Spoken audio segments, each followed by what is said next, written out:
उसकी पत्नी ने पूछा कि आप क्यों रो रहे हो, लेकिन वो बोल नहीं सके, क्योंकि जब मन भर आता है आवाज निकलती नहीं, तो सच्चे दिल के अंदर जब रोना आता है। अब आमनी देवी उनकी धर्मपत्नी ने पूछा, जी कैसे जल्दी आ गया, आप तो आपने तो बहुत समय लगाना था, 2 ढाई 3 महीने का टूर प्रोग्राम था आपका। वो बोल नहीं रहा, अंदर जाके अपने कमरे में मकान में ऐसे मुंदे मुंह गिर गया और ऐसे रोए जैसे बच्चों की माँ बाप दोनों मर जाते हैं, बुरी तरह तरफ तरफ कर रोते हैं। आमनी ने सोचा, अपने मन में विचार किया कि हो सकता है मैं कंजूस हूं थोड़ी सी, ये दान धर्म घना करा करता है और मैं इसको टोका टाकी कर देती थी कि हिसाब का धर्म हुआ करता है, अब ज्यादा मत लुटाओ खजाना, बच्चे भी पालने हैं। तो हो सकता है इसका किसी ने रास्ते में धन चोरी कर लिया हो, यात्रा खर्च ना रहा हो, इसलिए वापस आ गया हो, और ये रो रहा हो इसलिए कि अब आमनी फिर इसका माथा ठनकेगा, आमनी का पैसे मांगूंगा तो वो कह रही है, जी कोई बात ना, किसी ने आपके धन चोरी कर लिया, कोई बात नहीं, आप और ले जाइए, कि परमात्मा ने तुम्हारे कमी छोड़ रखी है, बहुत धन है आपके, ले जाना, मैं कुछ नहीं कहूंगी। तो वो अपने हिसाब से सोच रही है कि शायद इसलिए रो रहा है। काफी देर रोने के बाद जब हल्का दिल हो लिया और वहीं से रोने लग गया था, तब धर्मदास ने कहा, आमनी मेरा धन अगर निकल जाता, चोरी हो जाता, मैं नहीं रोता और ले जाता तेरे को समझा बुझा के, लेकिन आज मेरा वो धन गुम हो गया, चोरी हो गया, शायद मुझे मिला नहीं, और वो नहीं मिलेगा तो मैं जीऊंगा नहीं, संसार में रह नहीं सकता। तूने सारी कहानी बताई, सारा कुछ बताया, जो परमात्मा ने सृष्टि रचना सुनाई थी धर्मदास को। धर्मदास जी ने अपनी पत्नी को टू दी वर्ड सुना दी, वर्ड टू वर्ड सुनाई, सारी कथा बताई, नो घटना घटी। ऐसे महापुरुष मैंने हाथ लगा के देखा, उनके शरीर कति तो रुई जैसा था। आमनी कहने लगी, आप व्यापारी होकर के, आप लाला होकर के, सेठ होकर के सौदा चूक गए, रामकृष्ण से कौन सी अपनी रिश्तेदारी थी, इनका ज्ञान सुना था तो ये अच्छे लग रहे थे, इनसे श्रेष्ठ ज्ञान सुना, आपने सौदा क्यों नहीं करा, चरण क्यों नहीं पकड़ दिया, आपने वाद विवाद नहीं करना चाहिए था। धर्मदास कह रहा है कि इसीलिए तो रो रहा हूं, मेरी बुद्धि में पत्थर पड़ गए और इसलिए रो रहा हूं, मैं जिंदगी में पहली बार सौदा चुका हूं, जो घाटे का सौदा आज करके मैं घर आया हूं। दुर्भाग्य आ गया मेरा, उल्टे दिन लग गए मेरे, बहुत रो रहा है, 6 महीने हो गए रोते रोते। बाहर बैठ जा गली में, कोई काम नहीं, यूं देखे महात्मा वो फिर आ जा, बहुत दूर तक जंगल में देखने जाता है। एक समय पता लग गया कोई साधु संत गांव से बाहर जंगल में बैठा है, बड़ा विद्वान पुरुष है, कुछ आशा की किरण उगी, जाके दर्शन किए, दर्शन से नहीं पहचान हो सकती, साधु वेशभूषा बदल लेता है वो, प्रसन्न ज्ञान से पता चलता है, उसने प्रश्न किया। अब धर्मदास जी ने प्रश्न किया कि महात्मा जी, ये ब्रह्मा विष्णु महेश के माता पिता कौन है, इनकी क्या जन्म मृत्यु होती है? तो वो महात्मा कहता है, ये तो अजरो अमर है बच्चा, अपने किसी ने बहका दिया, ये सर्वेश्वर हैं, इनके कोई माता पिता नहीं, अजन्मा है, ऐसे है। उठ के चल पड़ा कि नहीं, रॉन्ग नंबर है, तो इसको कुछ नहीं पता, ये तो खाकी आदमी है, वो नहीं है जिसकी मुझे तलाश है। उस ज्ञान से पता लगा, फिर रोआ बुरी तरह, फैसला कर लिया भगवान या तो मिल जा ना मरूंगा। तब उसकी पत्नी ने कहा कि ऐसे नहीं मरते, मरने से कौन सा मोक्ष हो जाएगा, आप बताओ ना। वो कुछ तो उन्होंने बोला होगा वार्ता में, तो परमात्मा ने प्रेरणा की, धर्मदास में प्रेरणा की। अको हो वो ये कह रहे थे कि जहां भी धार्मिक अनुष्ठान होते हैं, भंडारे होते हैं, साधु संत भक्त इकट्ठे होते हैं, वहां मैं पहुंच जाता हूं अपना ज्ञान सुनाने के लिए। तो आमनी बोली, जी भंडारा ही कर दो फिर। उसने 1 दिन का कहा था, आमनी ने, धर्मदास जी ने 3 दिन का रख दिया कि पता लगते लगते देर हो जाती है, तीसरे दिन तावेंगे। तो 3 दिन का भंडारा कर दिया, साधु संत भक्त आमंत्रित कर दिए, दूर दूर देश से आने लगे। तीसरा दिन चला गया, सभी साधु भक्त संत आहार करके जाते रहे। तीसरा दिन आफ्टरनून हो गया। अब धर्मदास ने फाइनल कर लिया, आज परमात्मा नहीं आए, यदि आज परमात्मा नहीं आए, फाइनल कर लिया कि फांसी खा कर मरूंगा आज, हृदय से कति फाइनल कर लिया, वो तो अंतर्यामी है, आज पक्का काम बिगाड़ेगा यू। उसी समय परमात्मा आगे और वहां से 50 गज की दूरी पर, 100-125 फुट की दूरी पर, 50-60 की दूरी पर एक कदम का पेड़ था। उस कदम के पेड़ के नीचे परमात्मा उसी रूप, जिंदा वाले रूप में वेशभूषा में बैठ गए। अब धर्मदास जी खाना उधर खिला रहा है भंडारे वालों को और देख रहा है इधर उधर, उनमें कोई था ही नहीं। वो ऐसे देखा सामने एक वृक्ष के नीचे वही जन देखा बदन शरीरम, बैठे वृक्ष कदम के तीरम। वही जिंदा महात्मा का शरीर और एक कदम के पेड़ के नीचे बैठे हैं। भाग्या गया दौड़ के, शरणों में पड़ गया, बुरी तरह रोए, नो गले के लिपट गए। ए भगवान, इनका ना छोड़ के जाना अपने दास को, अब के ना छोड़ना भगवान, जो कहोगे मैं सारी मानूंगा। तो परमात्मा बोले ठीक है, मैं इसलिए आया हूं कि तेरे को ज्ञान समझाऊंगा, ऐसे कर इन सबको फारिग कर दे जितने भी नकली बैठे हैं संत साधु। वो परमात्मा ने इसलिए कहा कि अगर मैं इनके सामने चर्चा करूंगा, मैं एक बताने वाला, ये 10 बनवाने वाले जो कहे झूठ बोल रहे, ये कहां से लिया ज्ञान फलाना, तो इस आत्मा को ये समझन नहीं देंगे। इसलिए उनको सबको फारिग करा। और धर्मदास अपने परमात्मा को लेकर घर में प्रवेश किया, अपनी पत्नी से कहा कि आजा, मिल गया भगवान मुझे, ये है मेरा धन जो खो गया था, आज मिल गया। कहने का भाव ये लंबा ना करे दास, कि उन्होंने दोनों ने उपदेश लिया। आमनी ने कहा भगवान आपने, ये आपका भगत बहुत नरम आत्मा का था, यदि मैं इसको सांत्वना ना देती तो ये पहले मर जाता, इतना दुख नहीं देना था अपने बच्चे को, ये तो मर जाता। तब परमात्मा ने कहा कि बेटा इसको मैंने लोहे जैसा ताव दिया, जैसे लोहा गर्म कर दिया जाता है तो लोहार उसका दुश्मन नहीं होता, या सुनार सोने को गर्म करता है, इसलिए कि जो चाहो आभूषण बनाऊंगा। और ये पहले काल का एजेंट बन रहा था, मेरी एक नहीं सुना था, सारी बात सच्ची मान लेता फिर मुकर जाता था। तो बेटा अब इसका लोहा गर्म कराया हमने 6 महीने तक इसको तड़फा के, अब मैं जो कहूंगा ये सारी स्वीकार करेगा, इसलिए ये ताव दिया था। अब ये सारी बात सुनेगा, मैं साथ था इसका, मरने थोड़ा देना था इसको। तो फिर दोनों ने उपदेश लिया। फिर क्या हुआ, धर्मदास ने रट लगा दी, भगवान मुझे वो लोग दिखा दे, वो लोग दिखा दे। परमात्मा बोले अरे मैं जो कह रहा हूँ वह मान ले, देख लेगा जब भी वही बात है, मुझे विश्वास कर, मैं झूठ नहीं बोल रहा, कि नहीं वो स्थान दिखा दो, वो भगवान कैसा है। परमात्मा ने खुद कह भी दिया कि मैं परमात्मा हूँ, मैं सारी सृष्टि का रचनहार हूँ, लेकिन ना जची। तो परमात्मा ने कहा ठीक है दिखाऊंगा, कभी समय आने दे। एक दिन परमात्मा आए और उनको लेकर के सतलोक गए, शरीर वहीं रहा। ऊपर जाकर दिखा के, वहां जाकर जो नीचे से साधु परमात्मा जिंदा रूप में थे, सामने वही तख्त पर बैठे दिखाई दिए, और उनका शरीर बहुत तेजों में था। वहां की और वहां की सारी सृष्टि देखी, वहां से ही स्त्री और पुरुष गांव के गांव बसे हुए हैं, बहुत सुंदर महल हैं, बड़े सुंदर शरीर हैं उनके, और सुंदर आभूषण पहनते हैं, बड़ा प्यार से रहते हैं। तब धर्मदास ने कहा भगवान मुझे यही रख लो, हे परमात्मा आप तो सचमुच मतलब मूर्ख हूं, आप स्वयं मालिक हो, हे भगवान मुझसे गलती हुई, माफ करो, मुझे यही रख लो। परमात्मा बोले नहीं, आपको वापस जाना पड़ेगा, आप भक्तिहीन हो चुके हो। मैं ऐसा मंत्र सतनाम दूंगा 2 अक्षर का, और फिर सार नाम दूंगा, इनकी साधना से जो मैं विधि बताऊंगा शीघ्र धनी हो जाओगे, और फिर यहाँ जाना बच्चा, फिर मेरा गवाह बना, आपके भाई बहनों को बता कि सचमुच वास्तविकता क्या है। तो वापस भेजा। 3 दिन बीत गए इसी कारण में, 3 दिन तक सब रिश्तेदार इकट्ठे हो गए कि धर्मदास कोमा में गया, पागल हो गया, बेहोश हो गया, जादू जंत्र करनिया महात्मा इनके घर पर आता था।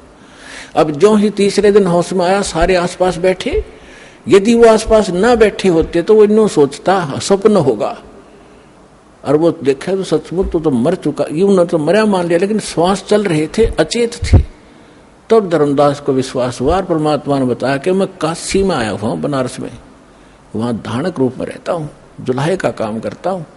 अब यह तसल्ली हो नहीं कि वो भगवान यहाँ रह रहा होगा। तो जितने भी सब रिश्तेदार थे तो खुशी मनाई, भाई धर्मदास जीवित हो गया, चोखा धन्य है भगवान। फिर वहां पहुंचा, जाके बनारस में देखा भगवान सामने, ओए होए वही बैठे जो के नो चरणा में पड़ गए। पहले प्रथम मंत्र दिया था, फिर सतनाम दिया, धीरे सार नाम देकर फिर कसम दिला दी, धर्मदास मेरी लाख दुहाई, ये सार मूल ज्ञान जो मैं तुझे बता रहा हूं अभी कहीं बताना नहीं, और ना ये सतनाम देना किसी को, ना सार नाम देना, नहीं तो धर्मदास तेरी मेरी लाख दुहाई, सार नाम की तबार ना जाई, मूल ज्ञान बार जो पढ़ी, बिजली पीढ़ी हंसनी तेरी। और ये सार नाम को तब तक छुपाई जब लग द्वादश पंथ ना मिट जाई। कलयुग बीतते 5500 पाचा, जब मेरा वचन होगा साचा। चौथा युग जब कलयुग आई तब हम अपना अंश पठाई, और फिर हम पूरे विश्व को पार करेंगे। धर्मदास ये छुपा के रखना। तो वो समय आ गया है बच्चों। अब आपको कुछ भक्तों के अनुभव सुनाएंगे। पुण्यात्माओं, इस अमर कथा में अरुचि ना करना है। असंख्यों युगों के बाद तुम्हारा बिल्ली के भागों छीका टूटा है, ये इसको छक छक कर खा लो और कल्याण करा लो। अब सुनिएगा वो अनुभव। नमस्कार सर। सत साई भगत जी। क्या शुभ नाम है जी आप जी का? मेरा नाम खेताराम दास है भगत जी। सर कहाँ से आए आप? मैं बाड़मेर राजस्थान से आया हूँ। सर क्या काम करते हैं आप? मैं पाली में अकाउंटेंट का काम करता हूँ, प्राइवेट फैक्ट्रियों में। सर परम संत सतगुरु रामपाल जी महाराज की शरण आने से पहले आप कौन सी भक्ति करते थे?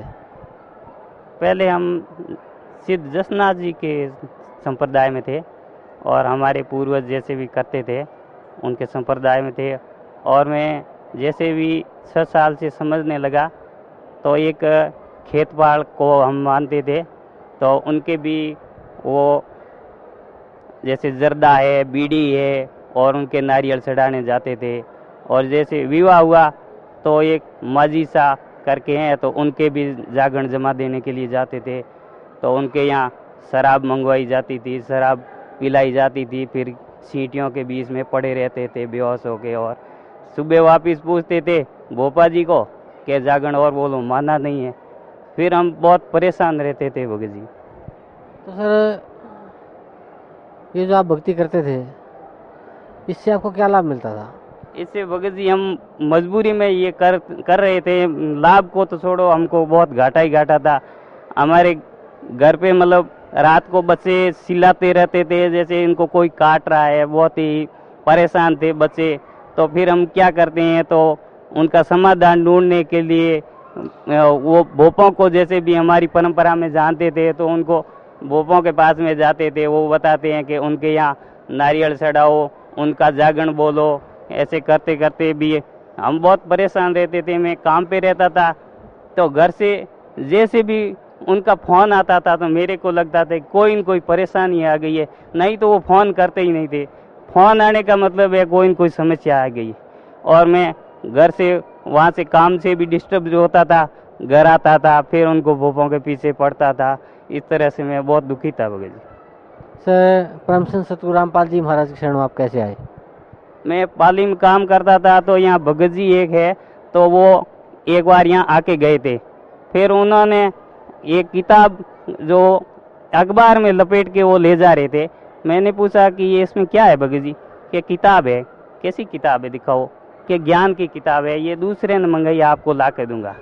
और मेरे को परमात्मा की दया से ये ज्ञान की किताबें मैं शुरू से ही पढ़ता था भगत जी। उसके अंदर मेरे को ये मालिक की दया है कि उस जो भी ज्ञान की किताब मिल जाती थी, जैसे जसनाथ संप्रदाय में है, तो उनके यहाँ भी जो भी किताबें मिलती थी 400-500 की जो भी वो किताबें मिलती थी, वो मेरे एक बक्सा भरा पड़ा था। मेरे पूरी जो भी किताबें वो पढ़ता ही रहता था। गीता जी पर भी पढ़ता था। मेरे को कोई समझ में तो नहीं आता था, फिर भी मैं पढ़ता था। तो वो भगत जी ने दूसरे दिन किताब ला के दी, ज्ञान गंगा। और मैंने ज्ञान गंगा में कंप्यूटर के टेबल के नीचे रख दी, भूल गया मैं। 3-4 दिन तक मैं पढ़ नहीं पाया। फिर भगत जी फिर मिले कि आपने किताब नहीं पढ़ी, वो बहुत अनमोल है। मैंने देखा भाई अनमोल किताब है तो मैं पढ़ूंगा जरूर। तब तक मेरी बुद्धि काम नहीं करती थी। अनमोल मैंने देखा कितने की है भगत जी? क्या 10 रुपये की थी। मैं क्या समझता, मैं तो ना समझता। फिर उसको घर ले जाके पढ़ा और देखा। रात को लेके गया तो रात को 1:30-2 बज गए। और मैं नींद आ गई, कब पता नहीं चला। सुबह 5 बजे देखा तो फिर पढ़ना शुरू कर दिया, और ऐसे करके मैंने 2 दिन में किताब देखी। और फिर वो उन भगत जी के पास में गया वापस। उन्होंने पूछा कि भगत जी किताब पढ़ी? हाँ मैं कि पढ़ी है। क्या आपको कुछ विश्वास आया? मैंने कहा भगत जी या तो विश्वास करो मत या पूरा करो। और तो क्या ठीक है भगत जी, आपको मैं कुछ इन सत्संग सुना दूंगा, मेमोरी में भर के दूंगा। फिर मेरे को सत्संग दी, और उसके बाद में 3-4 दिन बाद में कहा कि सत्संग है चलोगे? मैं क्या चलूँगा। मैं वैसे भी मेरे को 1.5-2 महीने में गांव जाता था, तो मैंने सोचा गांव नहीं जाके इन भगत जी के साथ में चल के आ जाता हूँ। और मैं यहाँ आ आया तो यहाँ की व्यवस्था देखी, एकदम बिस्तर वगैरह बिछे हुए, और ये इतनी अच्छी व्यवस्था थी कि मालिक मैंने यहाँ ज़िंदगी में भी कभी नहीं देखा था। उसके बाद में मैं सुबह उठा तो यह देखता हूँ कि ये कबीर साहब और गरीबदास जी महाराज, इनको मैंने कहीं न कहीं देखा है। और ये मेरे को बहुत मैंने याद करने की कोशिश करी, पर मैंने कहा इस जन्म में तो मैं कभी आया ही नहीं हूँ, ये मालिक की रजा है। उसके बाद में मैंने कहा कि मेरे को गुरुजी के दर्शन करने हैं, कि गुरुजी सुबह 10 बजे आएंगे। आप सुबह मेरे को नियम बताए और मेरे को कहा कि नाम उपदेश ले लो। मैंने नाम उपदेश ले लिए, और फिर गुरुजी के सत्संग हुआ। तो सत्संग में मेरे को इतना पूरा समझ में नहीं आया, कुछ कुछ समझ में आया। और फिर जैसे ही गुरुजी ने आशीर्वाद दिया, फिर मैंने उनको बता दिया, भगत जी के साथ में थे, कि अब ज्ञान समझ में अब आएगा। और वास्तव में मेरे को एक एक पॉइंट इतना समझ में आया, और गुरुजी के शरण में हूँ आज। जैसे पहले आप जो भी भक्ति करते थे उससे आपको कोई लाभ नहीं मिला, आपके घर में वह शांति थी और आपको भी मानसिक शांति थी कि जैसे ही कोई फ़ोन पे था तो आप सोचते आपके घर से आ गया कोई और कोई बुरा समाचार होगा। फिर आप परम संत सतगुरु रामपाल जी महाराज की शरण में आए, तो जो भक्ति सतगुरु रामपाल जी महाराज ने आपको दी है, उस भक्ति से आपको क्या लाभ मिला? उस भक्ति से जैसे मैं तो अपने कल्याण के लिए नाम लेके काम पे वापस चला गया, तो वहाँ से घर से कोई फ़ोन नहीं आता था। तो मैं फ़ोन करता था कि फ़ोन नहीं आ रहा है, क्या बात है, कभी कोई तकलीफ तो ज़्यादा नहीं है। फ़ोन करता कि हमारे को कुछ भी नहीं है, सब सुख शांति है। फिर फ़ोन करता कि हमारे सब सुख शांति है। मैंने कहा ये मालिक की रजा है, और एकदम आज दिन तक उनके कोई भी माता भी नहीं दूंगा, इतनी सुख शांति होगी घर में। और मालिक की दया से मैं वापस यहाँ 3 दिन सत्संग सुना, और 2 दिन आने जाने में लगे, और 5वें दिन वापस गया तो वहाँ मुनीम जी है, उन्होंने कहा कि भाई आपकी तबीयत कैसी है? मैंने कहा अभी मेरी तबीयत तगड़ी है, कोई तकलीफ़ नहीं है। क्या आप परसों कह के गए थे कि मेरी तबीयत ख़राब है, 2 दिन बाद में आऊँगा। मैंने कहा अभी मैं तो 5 दिन से सत्संग में जाके आ रहा हूँ, 2 दिन कौन आया? क्यों? वो कहे यार क्यों मजाक करते हैं? मैंने कहा ये मजाक नहीं है, ये हकीकत है। मजाक आप याद करो। क्या मैं बिल्कुल याद कर रहा हूँ, आपको याद नहीं है? फिर मैंने भगत जी को बताया कि मालिक परमात्मा ही काल के जाल से छुट्टी दिलवाते हैं। सर, भक्त समाज को क्या संदेश देना चाहते हैं आप? भगत समाज को यही संदेश देना चाहते हैं कि ये अपने शास्त्रों के अनुसार भक्ति है, और परमात्मा खुद आए हुए हैं। और अब जैसे भी मैं भटक रहा था और दुखी भी था, यहाँ आके सब सुख शांति मिली है, और सतलों का रास्ता भी मालिक ने बताया है। और यहाँ से पूरे जगत का कल्याण करने के लिए परमात्मा आए हुए हैं।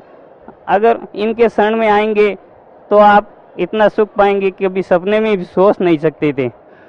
और नहीं तो ऐसे ही भटक रहे हैं और दुख पा रहे हैं, उनसे कोई आना जाना नहीं है। इसलिए सभी भगत आत्माओं से मेरी प्रार्थना है कि सतलोक आश्रम बरवाड़ा, जिला हिसार, हरियाणा में आए और नाम उपदेश लें और अपना कल्याण करवाएं। धन्यवाद आपका, बहुत बहुत।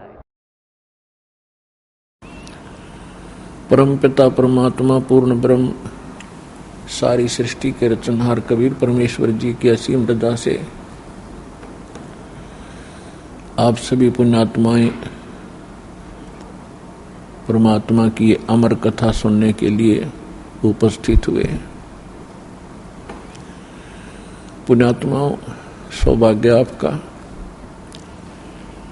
आपको ऐसे समय में मनुष्य जीवन प्राप्त है जो समय बहुत ही मुश्किल से सुलभ होता है। आप जी अभी अध्यात्म मार्ग से परिचित नहीं हैं। आपके शुभ संस्कार आपको यहाँ लाए हैं। अब धीरे धीरे आप इस ज्ञान से परिचित होते जाओगे। आप उस गए हुए समय को बहुत पछताओगे। सारा जीवन हमारे पूर्वज दादे परदादे इस रोजी रोटी के लिए ही पचकर मर गए। अंत में सभी कुल के कुल नाश हो गए और आज वो ना जाने किस प्राणी के शरीर में आज वो कष्ट उठा रहे होंगे। और यही स्पीड हमने पकड़ रखी थी, यही क्रियाएं हम कर रहे थे जब तक हमें ये ज्ञान नहीं हुआ था कि मनुष्य जीवन का एक वेरी इंपॉर्टेंट वर्क और है। और जो वेरी इंपॉर्टेंट काम था, घना जरूरी कार्य था मनुष्य जीवन का, उसको तो हम एक एक्स्ट्रा सा काम मान रखा था। 6 महीने में कभी चले गए अपने इष्ट धाम में, कोई त्योहार आया उस दिन कोई प्रसाद बना लिया और खा लिया, कभी थोड़ी बहुत कोई आरती मंत्र जैसे भी प्राप्त थे कर लिए। ये न तो कोई भक्ति थी, क्योंकि शास्त्र विरुद्ध होने से वो भक्ति भी नहीं थी, और न ही हमारी विशेष रुचि थी। आत्मा परमात्मा के बिना तड़पती रहती है, इसलिए वो कभी अंगड़ाई लेती थी तो काल ने ये 36 जाल बना रखे हैं। कोई तीर्थ बना दिया, कि तो मंदिर बनवा दिया, कहीं पर ये नकली संत बैठा दिए हुआ बाई बकने वाले, तो हम वहां जाकर अपनी आत्मा को संतोष दिलाते थे कि हमने मत्था टेक लिया, 5.25 का प्रसाद बांट दिया और नाम ले लिया गुरुजी से, हमारा कल्याण हो ही जाएगा। ऐसा नहीं था। ये सब काल की भूल भुलैया और हमारे अध्यात्म अज्ञान का ही परिणाम था। तो यहां आने से आपको सबसे पहले अध्यात्म ज्ञान से परिचित कराया जाता है। इसके साथ साथ आप पर आने वाले सभी संकटों का भी निवारण परमात्मा करेगा, क्योंकि आप उसके बच्चे हो, आप उसके बेटा बेटी हो। यदि पिताजी समर्थ है, सक्षम है, और बेटा या बेटी किसी कारण से भी गलती कर देते हैं, उनको कोई हानि हो रही है, तो अक्षति पूर्ति पिता तुरंत कर देता है। यदि वो पुत्र और पुत्री भविष्य में माता पिता के अनुकूल चलना का वायदा करें। इसी प्रकार हम बिगड़ गए हैं, अपने परमात्मा पिता से विमुख हो गए थे, और इस काल के जाल में फंस के हम अनेकों कष्ट उठा रहे हैं। जिसमें हम परमात्मा के पुनः समर्पित हो जाएंगे, वो हमें फिर सभी सुख देगा, उस पिता की तरह जो अपनी संतान को देता ही है। तो आपके ऊपर एक विशेष रहम किया है दाता ने, ऐसे समय में मानुष जीवन दिया, और फिर पिछले शुभ संस्कार आपके यहाँ प्रेरित करके लाए हैं। यहाँ पर कोई भी पुण्यात्मा भले ही कोई किसी रोग के कारण आया है, कोई अन्य संकट निवारण के लिए ही यहाँ पहुंचा है, उसके लिए वो दुख, वो कष्ट, वो संकट एक वरदान सिद्ध होगा, यदि वो इस मार्ग पर ढंग से समझकर टिका रहा तो। क्योंकि कोई भी ऐसी वस्तु नहीं होती जो तुरंत कर दी जावे। एक संकट आपका आशीर्वाद से निवारण कर भी दिया और आप संतुष्ट हो गए और चले गए, फिर आए नहीं, वो तो एक का दुख दूर हुआ, आपके जीवन में ना जाने कितने संकट और आने शेष हैं, और यहां आते रहोगे तो उन सभी का निवारण सहज में होता रहेगा। आपको पता भी नहीं चलेगा कि कोई आपत्ति हमारे पर आनी थी। उसको परमात्मा पहले ही दूर कर देगा। किनके संकट दूर करेगा? जो परमात्मा पर समर्पित हो जाएंगे। समर्पित हमने कैसे होना है? जैसे पति भरता स्त्री अपने पति के अतिरिक्त किसी अन्य पुरुष में कभी भी पति वाला भाव नहीं करती, तो उसका पति उससे विशेष प्रेम करता है, विशेष उसका ध्यान रखता है। तो हम अपने पति से, अपने मालिक से, अपने स्वामी पूर्ण परमात्मा कबीर देव से हम दूर हो चुके हैं। हमने यहां आकर के 36 खसम कर लिए। कैसे कर लिए? कभी हम शिव की पूजा करते हैं, उसको मालिक मान बैठते हैं। कभी हम गणेश को मालिक मान बैठते हैं। कभी हम विष्णु जी को, कभी हम अन्य देवी देवताओं या गांव के किसी भैरव भूत बेतालों को। और ये ऐसे सक्षम नहीं हैं जो हमें कुछ सुख दे सके। ये ना हमें दुख दे सकते, ना ये हमें सुख दे सकते, क्योंकि ये केवल हमें किया कर्म ही देते हैं। और पूर्ण परमात्मा सत्य पुरुष कबीर देव, कबीर साहिब, ये हमारे सभी संकटों का निवारण करते हैं। ये सक्षम है। हमारे जीवन में आने वाले यानी प्रारब्ध में, किस्मत में किसी भी प्रकार का कोई संकट है, उसका ये निवारण सहज में कर देते हैं।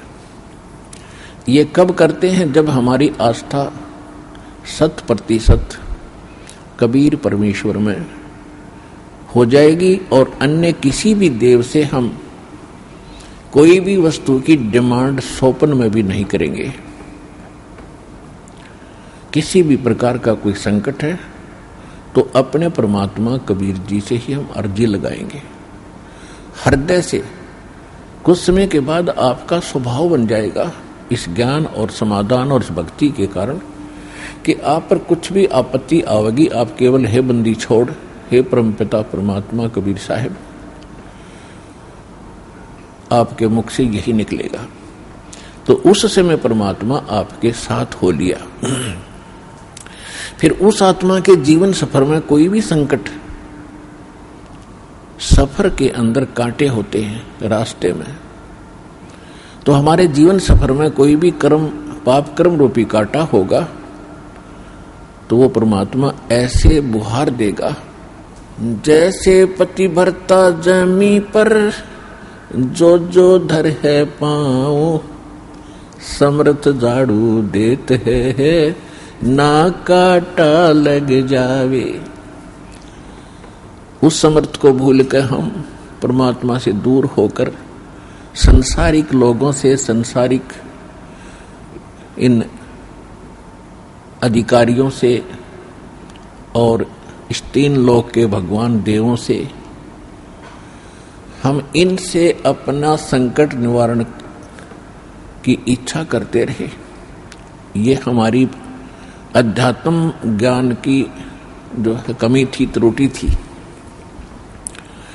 और जब हम परमात्मा से ही सब कुछ डिमांड करेंगे, इनके ऊपर समर्पित हो जाएंगे, तो परमात्मा कहते हैं जिस समय आप गर्भ के अंदर थे उस समय आपके साथ कौन था? ना माँ थी, ना पिता था, ना कोई अन्य सगा संबंधी था। अकेले आप और परमात्मा, बीच में कोई नहीं था। उस समय आप सीधी पुकार कर रहे थे, हे परमात्मा मुझे इस नरक से निकाल दे। माँ के गर्भ में बहुत पीड़ा होती है।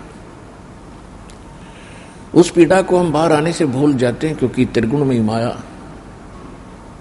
इन तीनों गुणों के प्रभाव से हम बहुत ज्यादा प्रभावित होकर के अचेत हो जाते हैं। वो पिछली सब शुद्ध बुद्ध समाप्त हो जाती है। और परमात्मा आप कितना साक्षी है कि अंदर माँ के पेट में आपको उसने पाला। माँ के गर्भ से बाहर आने से पहले आपकी कैसी व्यवस्था कर दी, वो कितना चिंता करता है आपकी। दांत नहीं थे तो माँ के स्तन में दूध भेज दिया, और उससे पहले एक टोपा दूध नहीं था माँ के स्तन में। जो परमात्मा इतना भविष्य की आपकी चिंता करता है और बाहर आकर के आप स्वयं इतने इंटेलिजेंट बन गए, चतुर बन जाते हो, धनी बनने के लिए, अपनी सुरक्षा करने के लिए, अपने को सुखी बनाने के लिए लोगों को लूटते हो, रिश्वत लेते हो, चोरी करते हो, डाके मारते हो। आप भगवान के विधान को भूल गए, आपको याद नहीं है। जो परमात्मा आपकी इतनी केयर टेक करता है, इतनी देखभाल पहले से चिंतित है, तो अब कौन सा वो दूर है आपसे। आपको केवल प्रारब्ध तो मिलेगा ही मिलेगा जो आपकी किस्मत में लिखा है। उसको भी मिलेगा जो भक्ति नहीं करते। लेकिन भक्ति करने का उद्देश्य मूल यही होता है आत्म कल्याण हो, और इस जीवन में हमारा कोई पाप कर्म हो, कोई कष्ट आना हो, उसका भी निवारण हो। तो उसका निवारण तो एक ही से हो सकता है, उस परम पिता परमात्मा पूर्ण ब्रह्म से। अन्य भगवान, अन्य ये देव वो संकट निवारण नहीं कर सकते। पाप के हमारे किस्मत में लिखे हुए कर्म को वो नहीं समाप्त कर सकते, वो भोगना ही पड़ता है। केवल कबीर देव, कबीर साहब ये हमारे इन पाप का नाश कर सकता है, हमारे जीवन को सुखी कर सकता है। तो क्या बताते हैं, उस समर्थ की रीझ छुपाई, अब कुल कुटुंब से राता, गर्भ के अंदर बचन भरे थे, कहाँ गई वो बात। अब देखो परमात्मा फिर आकर हमें सचेत करते हैं, क्योंकि काल ने तो हमारे ऊपर पर्दा डाल दिया, बुद्धि पर पत्थर गेर दिए। माँ के गर्भ से बाहर आते ही हम सब कुछ भूल गए, नए सिरे से पढ़ाई जाती है। ये तेरा चाचा, ये तेरी चाची, ये तेरी माँ, ये तेरे पिता, मामा, ये बुआ, और कै खे गड़े, ये नए सिरे से पढ़ाई जाते हैं। हम इतने जो है अचेत हो जाते हैं, और परमात्मा फिर आकर हमें फिर नए सिरे से याद दिलाते हैं कि उस समर्थ की रीझ छुपाई। उस समर्थ ने आपके ऊपर प्रसन्न होकर के आपकी प्रार्थना सुनी। रीझ माने खुश होकर के आप पर जो रहम किया, वो रीझ आपके ऊपर प्रसन्न हुए। उस समर्थ की रीझ छुपाई, वो भूल गया तो उस मालिक के उस रहम को। अब कुल कुटुंब तय राता, अब भूल गया ये तेरा बेटा या कोठी या कार, ये मेरा, ऐसे वैसे सारा दिन इसी भूल भुलैया में जीवन नाश कर रहा है। और गर्भ के अंदर बचन भरे थे, कहाँ गई वो बात। अब परमात्मा याद दिलाते हैं, अब कहाँ गई वो तेरी बात। जब नु क्या था माँ के पेट में कि हे परमात्मा एक बार मुझे बाहर निकाल दे, कभी भी गलती नहीं करूंगा, आपकी याद गणी रखूंगा और आप पर पूरा विश्वास करूंगा। निर्वाह के लिए कार्य करते समय भी आपकी याद कभी नहीं भूलूंगा। और अब हम क्या करते हैं, केवल संसारिक इन कार्यों में सारा जीवन लगाते हैं। भगवान की याद तो कभी कोई चर्चा करता तभी आती है, ना तो स्वप्न में भी ना आती है हमारे को। तो उसके लिए क्या बताते हैं कि वो परमात्मा जब आपको माँ के गर्भ में भी सुरक्षित रखता है, आपके बाहर आने से पहले आपके आहार के लिए माँ के स्तन में दूध भेजता है, तो आगे आने वाले जीवन में जो तूने जैसा किया है उसमें क्या वो कमी करेगा। तो इस आधार से भी हमने उन बुराइयों से हट जाना चाहिए जो हम स्वयं धनी बनना चाहते हैं। चोर मिलावट करके, झूठ बोल के, चोरी करके हम इस तरह जो धनी बनना चाहते हैं, रिश्वत लेकर, तो ये हमारी भूल है। ये पैसा ऐसे एकत्रित किया हुआ आपके पास नहीं रहेगा। परमात्मा आप पर रहम करेगा और उसकी भक्ति सत्य करोगे तो जो प्रारब्ध है वो तो आपका मिलेगा मिलेगा, लेकिन उस प्रारब्ध के अंदर जो कांटे हैं कर्म के वो नहीं दुख देंगे, और फिर प्रारब्ध से अधिक भी देगा, क्योंकि परमात्मा के पास वो समर्थ है, वो उनके पास एक वीटो पावर है, वो केवल कबीर साहब के पास है।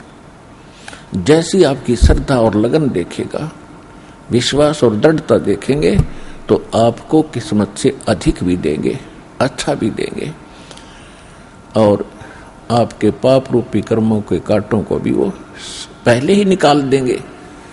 आप तक तो आने भी नहीं देंगे। वो जब आप पर समर्पित हो जाओगे उनके ऊपर कैसे समर्पित होंगे, और फिर वो कैसे करेगा। जो पति भरता पति से राती, आन पुरुष नहीं भावे, बसे पी हर में सुरत प्रीतम में, ऐसे जान लगावे। कि जैसे पतिव्रता अपने पति से ही लीन रहती है, आन पुरुष अन्य पुरुष नहीं भावे, उसके मन में स्वप्न में भी नहीं आता अन्य पुरुष के प्रति कोई भी कुविचार। और यदि वो लड़की अपने माँ के चली जाती है तो भी अपने पति की सुध वो मुख से नहीं बोलती, लेकिन अंदर से वो नहीं भूल पाती। ऐसे ही आप उस परम पिता पर आश्रित हो जाओगे। कहीं पर भी आप काम कर रहे होगे, किसी भी फील्ड में, चाहे दुकान, मजदूरी, किसानी या नौकरी, तो आप उसी लड़की की तरह उस पर अपने पति यानी कबीर भगवान को, परमात्मा को, उस मंत्रों को, उसके रहम को आप कभी भूल नहीं पाओगे। तो उस समय आपका नाता उस परम पिता से जुड़ चुका है। यदि आप पल पल पर भूल जाते हो, याद नहीं रहती है भगवान की मेहर, तो अभी आपकी समर्पण भाव में कोई कमी है, जिस कारण से भगवान ने आपको दृढ़ता से नहीं पकड़ा है। तो जब आपको परमात्मा दृढ़ता से कैच कर लेगा, आपकी सच्चा समर्पित भाव देख लेंगे, वो तो अंतर्यामी है। तो उस समय कहा है कि जैसे पतिव्रता जमीन पर और जो जो धर है पांव, जितने कदम रखती है, समर्थ झाड़ू देत है, ना कांटा लग जाए। इतना दयालु है ये कबीर भगवान। आपके जीवन रूपी सफर में आपके कदम रखने से पहले आपके वो पाप रूपी कांटों को बुहार देगा, झाड़ू दे देगा आपके रास्ते में, कि कहीं मेरी प्यारी आत्मा को वो कांटा ना लग जाए। अब दास देख रहा है, जिसने आज 20-20 वर्ष हो गए नाम लिए, ने 10-10 वर्ष हो गए, 15-15 वर्ष हो गए, 5-5 वर्ष हो गए, 6-6 वर्ष हो गए, अब वो कितना सुखी जीवन जी रहे हैं। और उनके घरों के पास में, दूसरे रिश्तेदारों में, अपने घरों में दूसरे चाचे ताऊओं में के कर टूट रहे हैं, और कितने कितने दुखों का वो सामना कर रहे। तो वो इन पर भी आने थे, आज उनको पता भी नहीं कि हमारे ऊपर कोई कष्ट आना था, क्यों आया ही नहीं। तो पुण्यात्माओं, आज उन भक्तों से पूछकर देखना आप, क्योंकि आपको यहाँ इकट्ठा इसलिए किया जाता है, आपसे पहले लगे हुए बच्चे, भाई बहन आपके भी यहाँ आते हैं, और वो आपको अपना अनुभव सुनाते हैं कि हम ऐसे दुखी थे, और जिस दिन से दीक्षा ली है, मालिक की शरण ग्रहण की है, हम पर कोई संकट नहीं आया। आपको दृढ़ता मिलती है, आपको विश्वास होता है, और वो सत्य होती है। जब एक आम आदमी जिसको आप जानते नहीं, वो आपको जानता नहीं, बता रहा, तो सच्चाई होती है। तो इसलिए फिर आप और डगमग होने से बच जाते हो। इसलिए आप जी को यहाँ बुलाया जाता है, और जो प्रसंग चल रहा है कि परमात्मा ने जो आपको, जब आप भगवान से जुड़ जाते हो तो आपको परमात्मा अपने कोटे से लाभ देना शुरू करेगा और फिर आपको ऐसी विधि साधनाएं, शास्त्र अनुकूल भक्ति विधि बताई जाती है जो आपने फिर अपने पैरों पर खड़ा होना पड़ेगा। जैसे सरकार क्या करती है कि किसी व्यक्ति को रोजगार प्राप्त नहीं है, उसको लोन देती है और उसमें कुछ सब्सिडी भी देती है कि भी 80% सब्सिडी है। 1 लाख रुपया दे दिया, अपना गुजारा कर और धंधा शुरू कर दे और फिर आप केवल 20,000 ही वापस लौटा देना, 80 माफ कर दिए, तो कितना सहयोग मिल गया उसको। लेकिन उसने अपना तन मन धन से फिर भविष्य में अपने पैरों पर खड़ा होना पड़ेगा, बार बार सब्सिडी मिलेगी नहीं। इसी प्रकार यहां आने वाले को परमात्मा अपने कोटे से राहत देनी शुरू करता है और फिर विधि बताता है कि ये कमाई कर और अपने पैरों पर खड़ा हो जाए, भाग्य भक्ति तू कर, ऐसे दान धर्म कर, फिर तेरा गुजारा यानी तेरी भक्ति कमाई बढ़िया हो जाएगी, तेरा अच्छा काम चलेगा, तभी सफलता होगी। क्योंकि आपके भाग्य में सुख नहीं था, संकट थे, इसलिए तो आप पर कहर टूटे, दुख हुए। अब यहां आओगे आपको सुख मिलेगा, गारंटेड मिलेगा, आपकी आयु भी बढ़ाई जाएगी। परमात्मा कबीर साहब सक्षम है। लेकिन आप हृदय से चाहोगे, ऊपरले मन से आओगे तो उतना ही लाभ मिलेगा। आप हृदय से चाहोगे और समर्पित हो जाओगे परमात्मा से अतिरिक्त, इस कबीर साहब से अतिरिक्त कोई और इष्ट में आप स्वप्न में भी ध्यान नहीं लगाओगे, तब ये परमात्मा आपका हाथ पकड़ेगा। और समर्थ जब हाथ पकड़ लेता वो छोड़ता नहीं। तो इसलिए आप जी यहां आने से पहले इस ज्ञान को समझें और हमारे मूल उद्देश्य को समझें कि हम क्या बताना चाहते हैं। हम केवल यहां संकट निवारण और रोग निवारण के लिए नहीं बैठा दास, ये तो एक्स्ट्रा देते हैं आपको, ये तो आपको रूंगे में देते हैं, रूंगे में, ये सौदे में नहीं। हमारे सौदे में तो केवल जन्म और मरण के इस कहर को समाप्त करने का ये हमारा उद्देश्य है। कोटि जन्म तन भर मत होगे, कुछ ना हाथ लगा रे, कुकर सुकर खरवया बोरे, कौवा हंस बुगारे। कोटि जन्म तू राजा की न्या, मिटी न मन की आशा, भिक्षुक होके दर दर घूम्या, ये मिला न निर्गुण रासा। इंद्र कुबेर ईश की पदवी, ब्रह्मा वरुण धर्मराया, विष्णुनाथ के पुर को जाके तो फिर भी वापस आया। असंग जन्म तन मरता होगे, जीवित क्यों न मरे रे, 12 दर मद महल मठ बोरे, बहुर न दे धर रे। 2 जग भिष्ट सभी ते देखे, राजपाट के रसिया, 3 लोक से तरपत नहीं, ये मन भोगी खसिया। सतगुरु मिले तो इच्छा मिटे, पद मिल पदे समाना, चल हंसा उस लोक पठाऊं, जो आदि अमर अस्थान। 4 मुक्ति जहां चंपी करती, माया होरी दासी, दास गरीब अभय पद पर से, वो मिले राम अविनाशी। हमारा ये सौदा है, हम ये सौदा दे रहे हैं, हम ये सौदा बेच रहे हैं। कोटि जन्म तो भरमत हो गए और कुछ नहीं हाथ लगा रहे। 1 करोड़पति व्यक्ति अपने हेलीकॉप्टर से आ रहा था, दुर्घटनाग्रस्त हो गया, उससे हेलीकॉप्टर से 1 मिनट में मृत्यु होगी, क्योंकि शास्त्र अनुकूल विधि साधना उनके पास थी नहीं। पिछला पुण्य समाप्त हुआ, संस्कार जीवन था वो समाप्त हुआ, वो जोड़ा जाड़ा धन यहां छोड़ के चला गया भाई, पल्ला जाड़ के। और अब क्या बनेगा? फिर पीछे तू पशुआ की जय गद्दा बैल बनाई, ये 56 भोग कहाँ मन भोरे की तकुरडी चरने जाई। पुण्यात्माओं, कलेजा फट जा मानस का जब थोड़ी सी होश हो तो, और शोधी आवेगी, ज्ञान आएगा, अकल आवेगी इस ज्ञान के सुनते।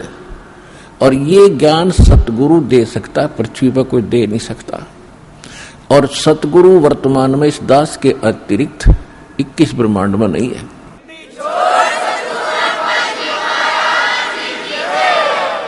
जो परमात्मा का कृपा पात्र हो। तो क्या बताया जा रहा है कि कोटि जन्म तन भरमत होगे, कुछ नहीं हाथ लगा रे। कुकर कुत्ता, शुकर सुअर, खरगदा और कौवा हंस बुगारे, ना जाने कितने पशु पक्षियों के शरीर आपने धारण किए, कितने कष्ट उठाए। राजा भी बना, देवता भी बना। आप जी को दास ने बहुत बार दिखाया है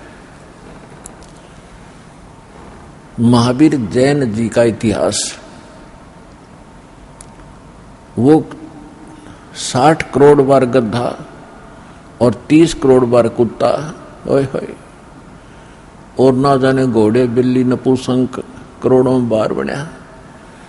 और कुछ बार राजा भी बना, 80 लाख बार देवता भी बना, 80 लाख बार 80 लाख बार देवता बना और 60 करोड़ बार गधा बन गया। गधा ते कब बना बतेरा, सारी अकड़ निकल जाए जीव की। तो खाक देवता बना, फिर गधा बन के खड़ा हुआ। What is this? ये काल की भूल भुलैया, मूर्ख बना रखे अपने को। यहां मेहनत करो, मजदूरी करो, साधना करो, और ऊपर काल के होटल में उसका नाश करके, काल ने होटल खोल रखे ऊपर स्वर्ग इन सभी देवताओं ने, और आपके से ही टैक्स लेकर आपसे एक्स्ट्रा चार्ज कर कई मनमान्य रेट लगाते हैं। वहां पर आपकी पूंजी से ही अपना गुजारा कर रहे हैं। यह सारा कंजूस देश है, कंजूस लोग है। यहाँ कोई भी सक्षम नहीं है। एक ही स्थान है जिसमें किसी चीज का अभाव नहीं है। वहां कोई टैक्स नहीं है, वहां कोई कष्ट नहीं है। ये 5 तत्वों से बना हुआ शरीर नहीं है। वो बिना नाड़ी का शरीर एक तत्व से बना हुआ है। उसमें वर्ग अवस्था नहीं है, उसमें मृत्यु नहीं है। वहां सारे भरे भंडार हैं। अब जैसे आप यहां आते हो सतलोक आश्रम बरवाला जिला हिसार हरियाणा में, आप यहां सारा दिन देखते हो कैसे आपका टाइम जाता है। सत्संग होता है 2 में, बाकी सत्संग होता है 4 घंटे 5 घंटे में, और बाकी 19 घंटे आप 6 घंटे सो भी लेते हो। बाकी समय कितना जाता है आपको पता भी नहीं चलता, कब रात हुई कब सुबह हुआ। कभी चर्चा करते हो अपने भाई बहनों से, कभी भगवान की चर्चा करते हो, कभी सिमरन करते हो, समय गया। और यहाँ बना बना सारा सामान आपको तैयार मिलता है, ना कोई टेंशन किसी प्रकार की। तो यहाँ तो शरीर 5 तत्वों का आपका इस करके पूर्ण शांति नहीं मिल पाती, क्योंकि एक तो आहार बिगड़ गया हमारा। आहार कैसे बिगड़ गया कि जितना भी आज अन्न बनता है, इसके अंदर किस प्रकार के खाद डाले जाते हैं, और फिर उनको खाकर हम शरीर में हमारे एक विशेष बेचैनी सी सबका बनी रहती है। और वहां ऐसा शरीर नहीं है, इतनी शांति, परम शांति है वहां पर उस सतलोक के अंदर। तो वहां आपको सारी चीज बनी बनाई मिलेंगी, जो भी इच्छा करोगे, जिस भी प्रकार की जो खाद्य पदार्थ वहां उपलब्ध है। आपको 1 सेकंड में वही उपलब्ध हो जाएंगी। फिर अपना वहां विकार है ही नहीं, राग नहीं, द्वेष नहीं, शरीर ऐसा नहीं जिसमें ये अपने आप ही कोई न कोई दुख बना रहता है, कोई टेंशन बन जाती है, कोई बीपी हाई कभी लो हो जाता है। वहां ऐसा नहीं है। तो हम जो सौदा यहां पर करते हैं वो ये है, जग सारा रोगिया रे, जिन सतगुरु वैद न जाण्या, जग सारा रोगिया रे। कौन सा रोग? भाई जन्म मरण का रोग लगा है, या तृष्णा बडरी खासी। जन्म मरण का रोग लगा है, तृष्णा बडरी खासी।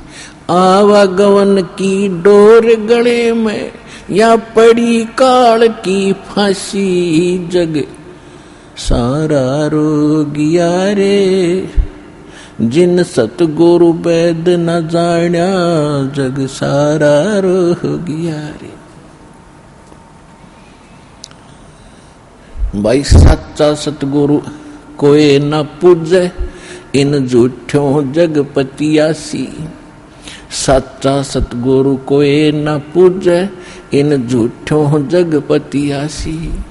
अंधे की बाँ गई अंधे ने, ये मार्ग कौन बतासी। जग सारा रोगिया रे, जिन सतगुरु वैद न जाण्या, जग सारा रोगिया रे। भाई देखा देखी गुरु शिष्य बन गे, किया न तत्व विचारा। देखा देखी गुरु शिष्य बन गे, किया न तत्व विचारा। गुरु शिष्य दोनों के सिर पे, यू काल ठोके पंजारा। जग सारा रोगिया रे, जिन सतगुरु वैद न जाण्या, जग सारा रोगिया रे। जग सारा रोगिया रे, जिन सतगुरु वैद न जाण्या, जग सारा रोगिया रे। भाई सार शब्द सर जीवन बुट्टी, गैस गैस अंग लगावे। सार शब्द सर जीवन बुट्टी, गैस गैस अंग लगावे। कहें कबीर तुम सत्य कर मानो, ये जन्म मरण मिट जावे। जग सारा रोगिया रे, जिन सतगुरु वैद न जाण्या, जग सारा रोगिया रे। जग सारा रोगिया रे, जिन सतगुरु वैद न जाण्या, जग सारा रोगिया रे। भाई सार शब्द सर जीवन बुट्टी, गैस गैस अंग लगावे। सार शब्द सर जीवन बुट्टी, गैस गैस अंग लगावे। कहे कबीर तुम सत्य कर मानो, ये जन्म मरण मिट जावे। जग सारा रोगिया रे, जिन सतगुरु वैद न जाण्या, जग सारा रोगिया रे। जग सारा रोगिया रे, जिन सतगुरु वैद न जाण्या, जग सारा रोगिया रे। अब परमात्मा ने बताया है कि पूरा विश्व ही जन्म मरण के रोग से ग्रस्त है। जैसा कि हम पहले इन नकली धर्म गुरुओं से ज्ञान सुना करते थे कि श्री कृष्ण जी ही श्री विष्णु जी हैं, और शंकर ब्रह्मा विष्णु ये तीन अमर देवता हैं। इनका जन्म मृत्यु नहीं होता, ये समर्थ हैं। और ये ब्रह्मा जी की पूजा को तो नहीं कराते थे, लेकिन विष्णु जी और शंकर भगवान की पूजा ये हमें करने का सलाह देते थे, राय देते थे। और इनको मृत्युंजय, कालज्ञ, सर्वेश्वर, अंतर्यामी न जाने क्या क्या उपमा दिया करते थे। अब जब परमात्मा ने दया की हम पर, हमारे को सद्बुद्धि दी, हमें ये ज्ञान हुआ और विद्या दी, भगवान ने अक्षर ज्ञान कराया। अब हमने जब सदग्रंथों को देखा परमात्मा के उस ज्ञान की रोशनी में, उस तत्व ज्ञान से जब इनको जांचा तो क्या पाया। ये कहते थे श्री कृष्ण जी ने श्रीमद् भगवद गीता का ज्ञान अर्जुन को सुनाया, तो इससे भी भिन्न पाई वास्तविकता ये थी कि श्री कृष्ण के शरीर में यो काल बोला था। ये काल कौन था? ये 21 ब्रह्मांड का स्वामी है, ब्रह्मा विष्णु महेश का पिता है, दुर्गा देवी जी का पति है, और ये तीनों इनके पुत्र हैं, दुर्गा और इस काल भगवान के। फिर यदि हम ये माने कि श्री कृष्ण जी गीता का ज्ञान बोल रहे थे और श्री कृष्ण जी इज विष्णु, श्री कृष्ण जी विष्णु है ये इनके शब्दों में, तो वो श्रीमद् भगवत गीता अध्याय नंबर 2 के श्लोक 12 में, गीता अध्याय नंबर 4 के श्लोक 5 और 9 में, गीता अध्याय नंबर 10 के श्लोक नंबर 2 में खुद कहता है, अर्जुन तेरे मेरे बहुत जन्म हो लिए, आगे भी होते रहेंगे, तो नहीं जानता मैं जानता हूं। तो इनका भी जन्म मरण का रोग नहीं कटा, ये भी जन्म मरण के रोग से ग्रस्त है, तो इनसे आगे फिर बचा ही नहीं जो अविनाशी हो। तो इसलिए परमात्मा का ये एक शब्द, एक लाइन पहली बार कोई सुनेगा तो उसको खटकेगा कि सारा जग जन्म मरण के रोग से ग्रस्त है। आज आपको पता चला कि सचमुच सभी जन्म मरण के रोग से ग्रस्त हैं, इनकी जन्म मृत्यु सदा होती आई है। और परमात्मा गारंटी देते हैं कि हमारे पास एक सार शब्द है, सार नाम है, उसके जाप करने से आपका एक गारंटीड है जन्म मरण मिट जाएगा, यो रोग कटेगा।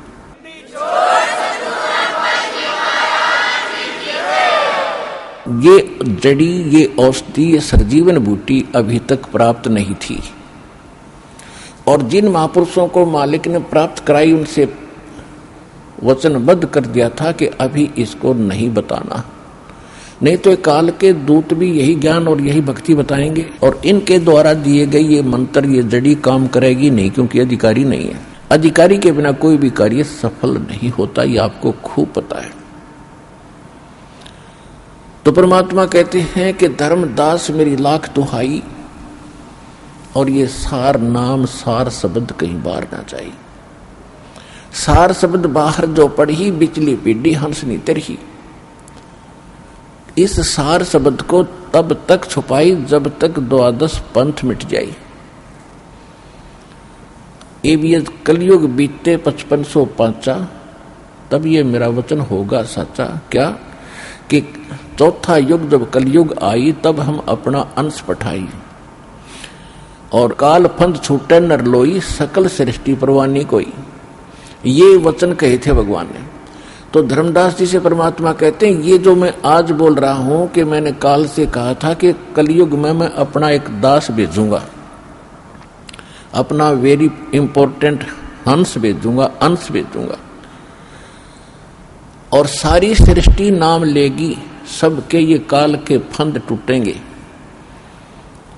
और ये मेरा वचन कब सच्चा नजर आएगा? जब तक वो समय नहीं आएगा तब तक मेरी इस वाणी को कोई समझेगा नहीं, किसी का विश्वास नहीं होगा कि सारा एक का भक्ति करेगा, एक का भगवान की। तो परमात्मा ने निर्णय कर दिया था, कलयुग बीतता 5500 पाचा, जब ये वचन मेरा होगा साचा।